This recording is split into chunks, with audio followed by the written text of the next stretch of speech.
it's Dana with Free Living Co. And I am here today with a very special guest. This is Harri Magaldi. She is the founder of My Neighbors. I believe it used to be called My Neighbors Tallow, and you recently changed the name to My Neighbors. Is that correct? Yeah, we did. We actually we just incorporated. So we used to be an LLC, but with our product line expansion to not just tallow products, we do some botanically infused vegan items as well. We rebranded to My Neighbors just so that we can kind of reflect that to a broader audience. I love it. Well, I know there's a story behind why you call your company My Neighbors. So if you don't Mhm. mind, just tell us a little bit about yourself, your background, and what inspired you to start My Neighbors. Yeah, for sure. So yeah, I basically used to work on Wall Street, and I did a bit of sales, I did a bit of e-trading as well. And then I had my first little girl in April of 2023. You feel free to walk behind, it's okay. In April 2023. And I looked at her and I was like, I don't think I can go back. I want to be with her all the time. And we made a big decision as a family. We were very fortunate in the sense that because we both did have these big high-powered jobs, we were able to have two homes at the time, and we decided to sell our primary residence in Connecticut and move full time to Hudson, where we had a weekend home, which was kind of always our dream, but it wasn't something that I could do with my profession. So when I looked at my little girl and I spoke to my husband, he was like, "You should 100% do it. Like, I don't want you to not get that time with her." So we sold our house like 3 weeks after I had my first baby. And we moved upstate full time, which we were very lucky during the pandemic. We had the home, and I actually was able to trade from home. So we had a sense of community kind of already there from the pandemic days.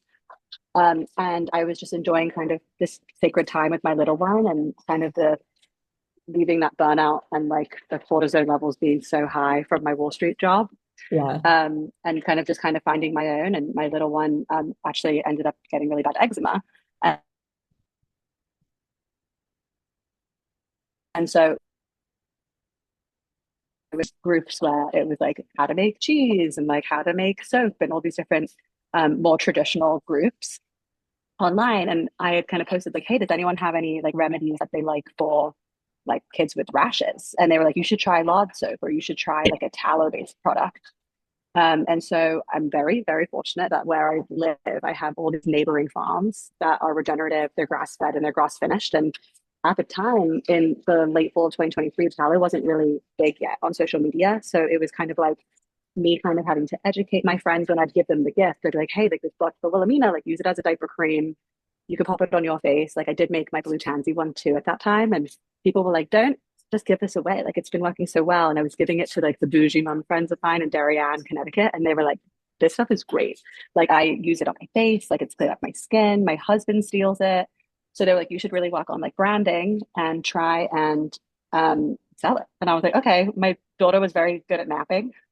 And so I ended up coming up with the name My Neighbor's Tallow because my neighbor had had like an emergency surgery.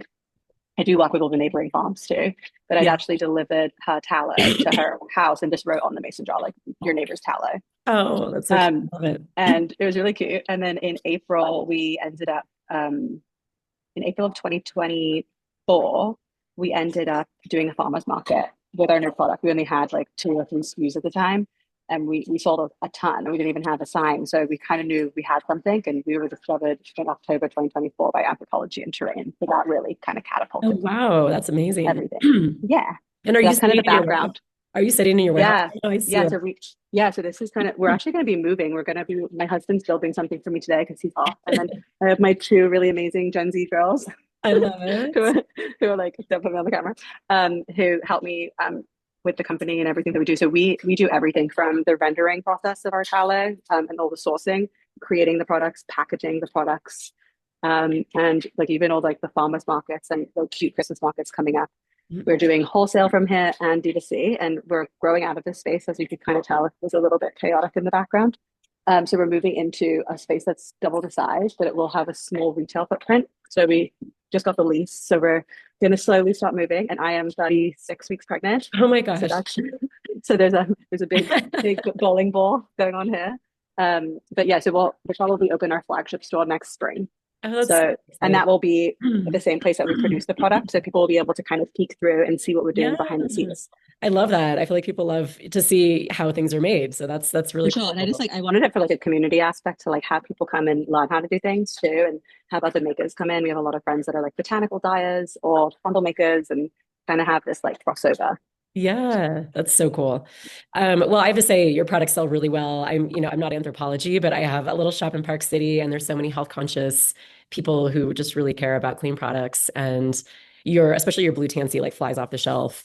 And we are such a dry climate as well. I feel like it's just Mhm. a really great product It's a for. good like barrier protectant. So like we love it for ski, but we love it kind of all year round. But the great thing about it is it's very like gender androgynous, and I think that like the active person that's all through the year in Park City and kind of out west in general would probably love to put it on. We're going to be creating a glide stick too.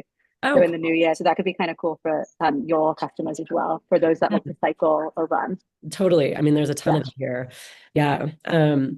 Well, so let's talk a little bit about, I mean, I think you kind of alluded to a lot of the benefits and just your daughter's eczema that kind of inspired the brand. Um, Mhm. I mean, tallow has become all the rage. Like, is it warranted? And, tell me just sort of, let's talk about the hype, right? Yeah, I mean, I got really lucky with the timing in terms of I really had to educate people in terms of what tallow was in like early of 2020 24. And then I think there was like a Netflix show that came out where like the murderer was like Dakota Fanning, who was pregnant, and she got basically discovered because of the tallow being on the body that had died. And people were like, "You're the murderer," and I'm like, "Well, I'm not." But I also love that you know about tallow because of this Netflix show. Yeah. But it actually used to be a very, very popular ingredient. So up until about the 1920s, and then the like lard business and tallow business was very predominant. But then petroleum-based products were way more shelf stable and able to be mass produced. So there's always been this ancestral kind of and like the ingredients have this like amazing like the amazing components. So there's a lot of like vitamins like A, D, E, and K, and then there's also linoleic acid, which is also really good for like inflammation.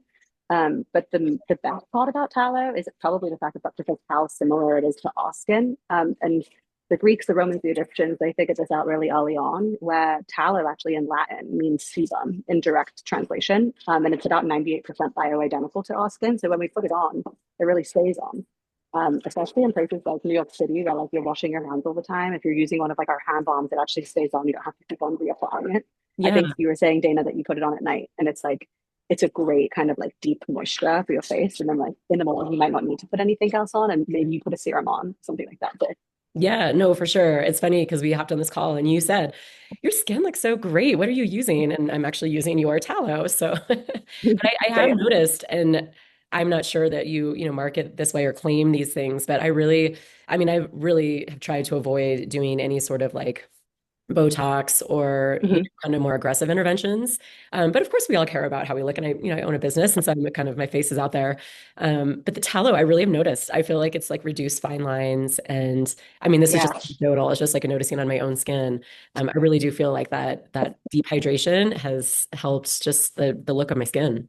for sure. My mom is always saying like it's such a good highlighter too. It kind of makes you look dewy, but Yeah, without looking glazed. I feel like everyone these days is like so wet. yeah, Um, but yeah, I would love to do like see more research come out of it in terms of actual testing to be able to have that evidence that we can actually kind of say online. But with kind of how skincare is regulated in the US, we definitely need to be super careful with what the claims are that we say. But I notice things like that too, as someone in their 30s with a toddler running around and yeah, pregnant and coming to the warehouse at 8 o'clock at night to make sure that we're stocked for the next week. Like I'm working a lot, and I have noticed that when I do apply and take good care of my skin, I do notice that there is a big difference. yeah, I do like to combine kind of a tallow base and a serum. So I'll use our serum, but if people have their own serum at home, you can use a serum with like maybe a carrot seed oil that has like a high vitamin C content, maybe like a sea buckthorn as well for pores, and then tallow on top, because like kind of seals the deal for me. But I'm yeah. kind of like a no makeup person.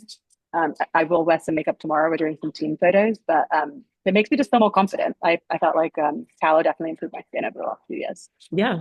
Well, at the end of the day, the only thing that matters is what it does for you, right? So, Yeah, like all the marketing claims in the world don't really matter. It's really about trying it and seeing what works best for your skin. So, for sure. um, And then any of the additional ingredients that we add, we're only adding things that are actually beneficial to the skin. Whereas a lot of brands, I think, might just like add vanilla because it smells good, or they add something because it's a nice scent. But when we add an essential oil to our products, it's actually only for the skin benefits, and it's just a added benefit that it smells amazing. So like the blue tansy is really good for inflammation, and it's also antibacterial. So if you are someone that gets the odd breakout, I actually like I think I have a little pimple on my chin. I'll actually put a little bit more on that exact spot.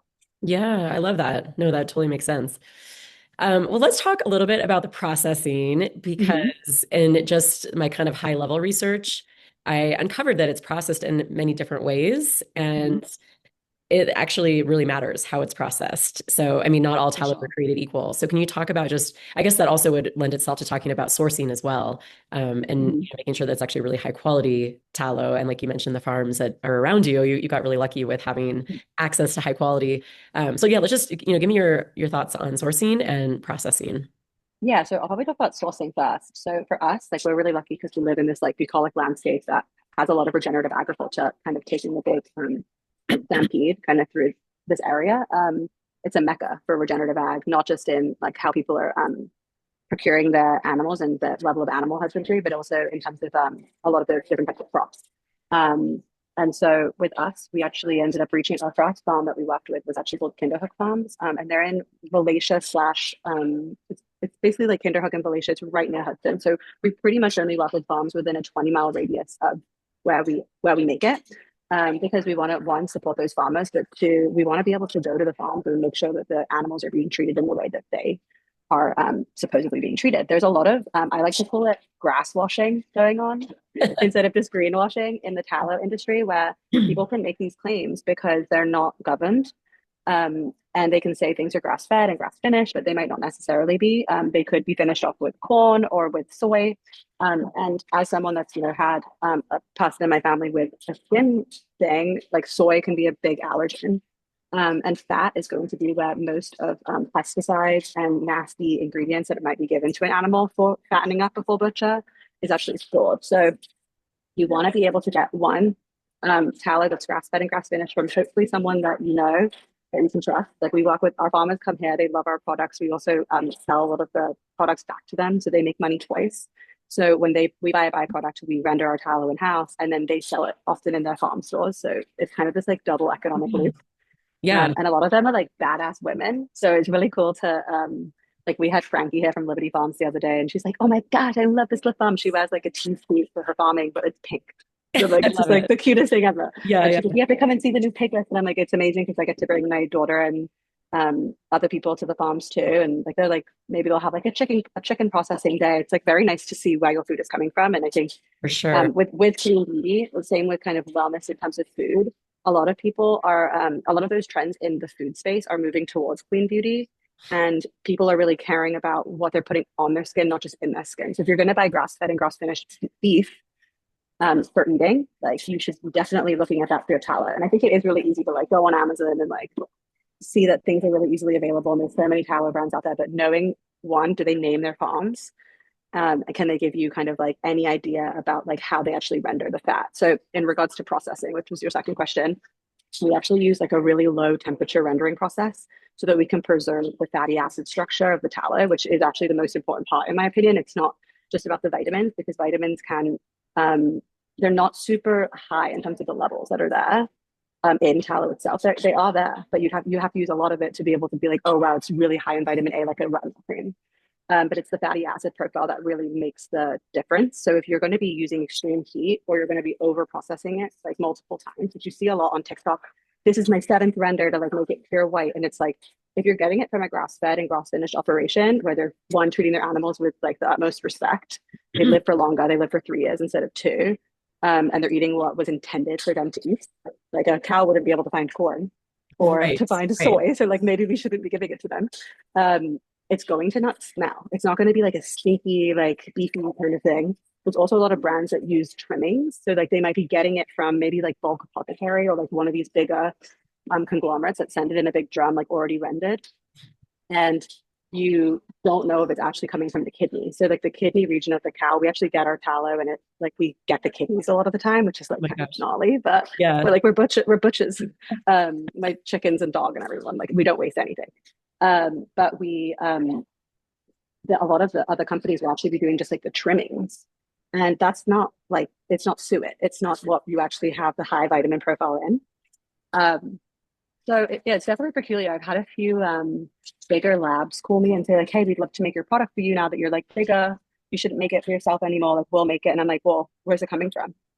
like what's one of the farms? Can you name one of the farms? Or um, like what is the diet of the animal? And they can't answer any of those questions. Whereas like we love the fact that we can answer those questions and we can actually educate people on where it's coming from and make those farmers also make some extra money too.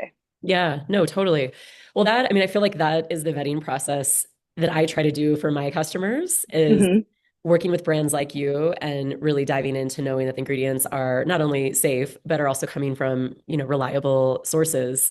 So can you just kind of expand on why ingredient transparency is so important in this day and age? Yeah, for sure. I mean, even with like pretty much all of our products. So, for example, like even our body washes and hand washes, they're all in like really cute new packaging, which is FFC board. It's all sustainably packaged and made in the US. But we name every place that we get each of our things from, and then we even go as far as to like which farms with certain ingredients that we can, in terms of like the tallow, for example. But a lot of things are greenwashed. A lot of things aren't made in this in the way that they are said. They're maybe made in places that the people aren't being treated well. So it's really, really important to us. Like, for example, we get our jojoba oil actually from a really amazing farm, an Israeli farm that are regenerative in Israel. And that's been really great to grow that relationship with them. And then we get all of our olive oil from a Sonoma, California based olive oil company. And they're also regenerative. And it's like getting to know those people and knowing that, I'm not just bulk buying from a bulk store online. It's made these wins like even so great for them. Like with our people that make aluminum for us, like I sent them we were on Good Morning America this weekend, which was amazing. But I sent them the video and they're like, wow, like this is so amazing. Like we made that and you filled it. And like it's just like there's so many people that touch every part of your business from like the UPS driver to me, Izzy or Una who are packing up each of the packages every day to our consumers and to our wholesale accounts like you. um yeah, I feel like it's all due diligence is like we need to make sure that with sourcing you're not just picking like the cheapest route, you're picking the Right. most eco-friendly and sustainable. Totally, totally. Yeah, I don't know if I told you this, but I'm actually producing a skincare line for Gen Z and Gen A skin. Love it. That's a And great market to get into as well. it's, I honestly couldn't find product that appealed to them that was safe and clean enough for me to carry in my store. So that's kind of how it all started. But it's taken Hmm. a long time, and I think a lot of it has to do with the really conscious choices. Hmm. So, I mean, what you're doing is not easy. It's a much easier to push the easy button and just order bulk from wherever, but to really Or care. have someone else make it too. Like Yeah. yeah, like it's to have you to make sure that you know where it's coming from, when those things have been opened. Yeah. It's just, yeah, it's night and day. That's really exciting. Have you ever, like, obviously we can talk offline too, but if you ever need help with like sourcing vessels and things like that and boxes, like when you're ready, I love to, so people don't make the same mistakes that we make. I think that that's Yeah. probably one of the most useful things is when I go to these trade shows is actually talking to the other founders because you learn from them things that happened in their businesses that hopefully you don't make that same hiccup. Yep. No, totally. Well, thank you for that. I will definitely take you up on that. Yeah. I am really curious on your perspective on the vegan and animal rights customers. I Yeah, for have sure. quite a few that come into my shop, and everything I carry is cruelty free, quote unquote. Um, but I actually have like some devout vegans who love tallow. So I'm Yeah, I've had a few. I've had a few. yeah, I'm just curious Um, your perspective and like if you have any advice for vegans who are like, but I really want the skin benefits of. Yeah, so I've actually it's funny. So my first like encounter with like a vegan person that was like kind of skeptical, but then was also like, you know what, this is kind of cool. He actually owns like a bunch of regenerative burger stores in like I think it's in Albany. Yeah. They're called like Herbies or something. Yeah, Una was like, they're really good. They're really good bugs, but he's vegan. And he was like, actually, you know what? I really want to try it because I love that it's a byproduct. And I love that like these animals would have already gone to butcher. And a lot of these farms are able to do more things for the environment if they're regenerative and they're practicing things like carbon sequestration and things that I think a lot of people that are eco-friendly and a lot of vegans are vegan due to the eco-friendliness of it, but also Right. because of the animal. And the great thing about regenerative agriculture too is the animals do live longer, but it is something that, it normally went to waste. So if I like to think I actually was vegetarian for a little bit before my first pregnancy, and then I craved like red meat. I was like, my husband's like, remember when we were vegetarian during the pandemic and now you like cut up tallow all the time? I like to say recovering vegetarian. Um, but I love the fact that one, it supports the local farms. It reduces waste. It's upcycling something that, would have normally gone to waste and not been used. But also just from a sustainability lens, nothing new is killed. It's actually regenerating the earth. um, the animal has already gone, unfortunately, to butcher. And the whole if nose to tail approach kind of matters to anyone, it matters to me. Like we do our cow share every year. Um, and yeah, it's kind of cool with cooking too, because like you get to end up like cooking something that you normally wouldn't buy because you're like, oh, oxtail. And like actually it's very beneficial to like babies' first foods and things like that, or a postpartum mother. So just learning a lot about it. But we have vegan products too, hence the name My Neighbors, and not just My Neighbors Tallow. All of our liquid soaps and all of our serums are vegan. And we made those by customer demand because people were like, hey, I love your products, but I would love to have a serum to just have like a two-step process. Yeah. But with the same intention, the same regenerative lens.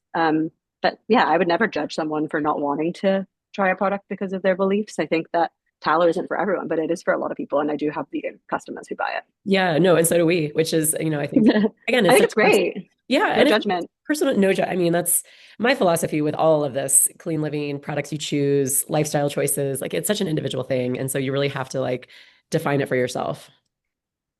I know we talked a little bit about the skin, the steps you would recommend. Like Yeah, a skincare routine. yeah, let's just kind of expand on that a little bit. I personally use your blue tansy tallow at night. I Hmm. love the lavender one, and I use that more for like dry patches on my body, or like Hmm. I have a 5-year-old who's in kindergarten. They wash their hands so much with soap that's terrible at school, Hmm. and so I'll put it on his hands. I even use it like in lieu of petroleum-based things like Aquaphor, Vaseline. That's For kind of sure. what I found the fit in my family. But what are some other recommended uses, or like how do you recommend people put it Yeah. into like a skincare routine? Yeah, so for other recommended uses, like I use it as a diaper cream. So the Bambino, which is our fragrance-free one, which our fragrances are only ever essential oil, but we basically use just vitamin E, jojoba, and tallow. Our ratio of tallow to anything else is like 4 to 1. So we're mostly tallow. So that's also just like a differentiator for us is we're mostly a tallow product, and then it's like jojoba and other things as well. But yeah, we use the Bambino on Wilhelmina still. And like any of like her little nooks and crannies, she honestly loves to do tallow. She wants to rub my feet now that we have the hand cream ones. She likes to use the Yeah. tea. So I'm always like, oh, buy this. Like your toddler will give you a massage.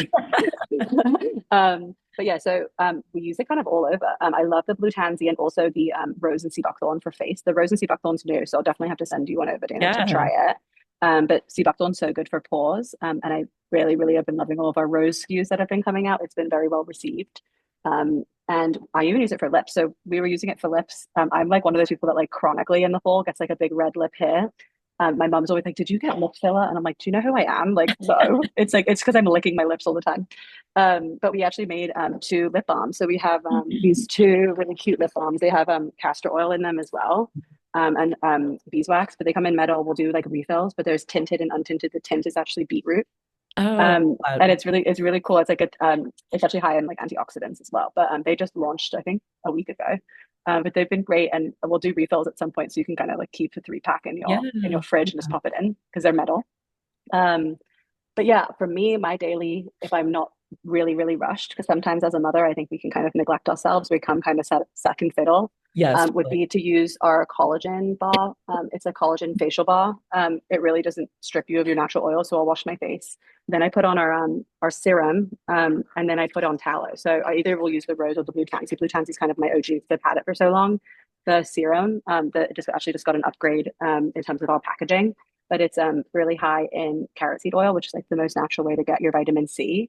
And then sea buckthorn, it does have glutency and vitamin E. And then one thing to notice with like all of our vitamin E, it's never actually wheat germ derived. We actually get it from sunflowers. So a lot of people that have wheat or soy allergies, vitamin E in a lot of serums is derived from those two things.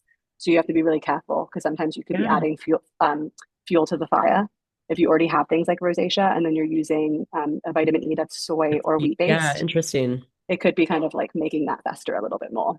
Yeah. No, that's a great tip and something that you wouldn't necessarily know from an ingredient list. So Yeah, because it just says vitamin E, but you want to see where it's derived from. And companies should be better about talking about where it's sourced from and yeah. what's in it. No, that was one of the first things that struck me with your product is you talk about not only like the ingredient, but where it's sourced from, the Hmm. location geographically. So I think that's, yeah, really important. Um, Well, very cool. Let's see. Oh, I wanted to touch on you're launching like all sorts of new products, which is exciting. So can you kind of just give us Yeah. like a product portfolio overview? I mean, we've been adding more and more of your products to the shop because they're doing so Yeah. well. Your hand balms are gorgeous. Like I feel like that's such a great, like that's going to be in my Christmas list. So Um, but we actually have like a really cute Christmas box coming out. So that would be oh, great, like a good. nice little stocking stuffer. Yeah, totally. Um, So just give us like a product portfolio overview. yeah, for sure. So our like flagship line is our tallow balm. So they now come in five different scents. So we've got our blue moon, which is what me and you love, which is our blue tansy, and then we have our lavender on the Hudson, the wild bergamot, the bambino, and then we just added rose and sea buckthorn, which is our newer product, which is for face, and blue moon is also for face. The rest you can use on your face. I just think that there's more benefits to the ones that are blue tansy or rose. And then we have body washes and hand washes that are vegan based, but they're regenerative olive oil. And then we use essential oils only. They're very high in aloe as well, and our aloe is from California. We don't use any synthetics. They're all actually in aluminum.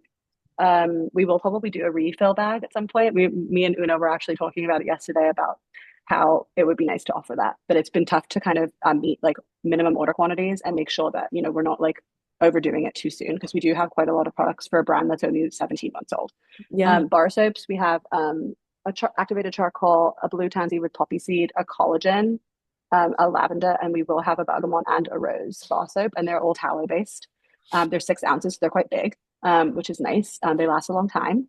And then we have our face oil, which we've had out since last December, and it's probably that, and our blue tansy is probably our best selling items. A lot of people buy it as like a duo pack.